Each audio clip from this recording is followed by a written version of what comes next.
الحمد لله وحده والصلاة والسلام على من لا نبي أما بعد فأعوذ بالله من الشيطان الرجيم بسم الله الرحمن الرحيم ما كان محمد أبا أحد من رجالكم ولكن رسول الله وخاتم النبيين وكان الله بكل شيء عليما صدق الله وصدق رسوله النبي الأمين الكريم ونحن على ذلك لمن الشاهدين والشاكرين والحمد لله رب العالمين۔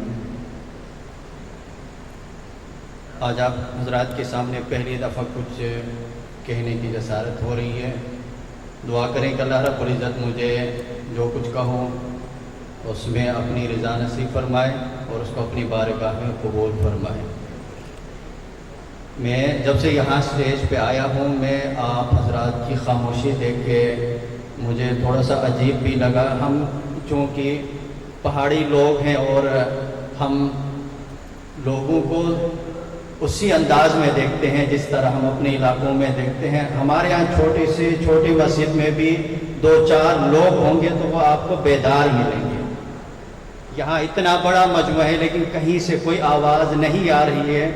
میں رات بھی ایک جگہ ہی کہہ رہا تھا کہ ہمیں در و دیوار سے بات کرتے ہوئے اچھا نہیں لگتا ہے، کیونکہ اللہ رب العزت نے آپ کو انسان بنایا ہے اور آپ اپنے انسان ہونے کا ثبوت دیں۔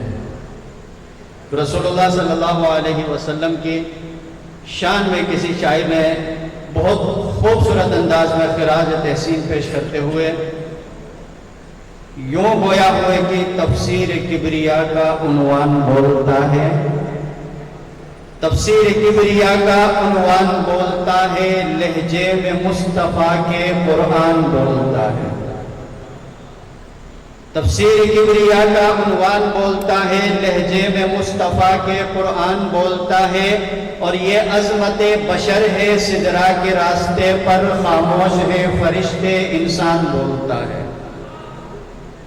یہ عظمت بشر ہے، سدرا کے راستے پر خاموش ہے فرشتے انسان بولتا ہے، اور مومن کا دل مدینہ عشق نبی کا زینہ، یہ وہ جگہ ہے جس میں ایمان بولتا ہے۔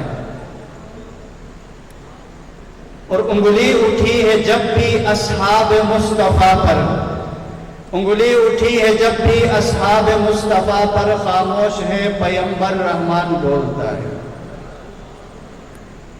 اب میں بلا تاخیر رسول اللہ صلی اللہ علیہ وسلم کے ختم نبوت پہ بات کرنے کے لیے دعوت دوں گا عمر کوٹ سندھ سے تشریف لانے والے پروانے ختم نبوت محترم حاجی عطاء الرحمان صاحب سے کہ وہ آئے اور آپ حضرات سے مخاطب ہوں۔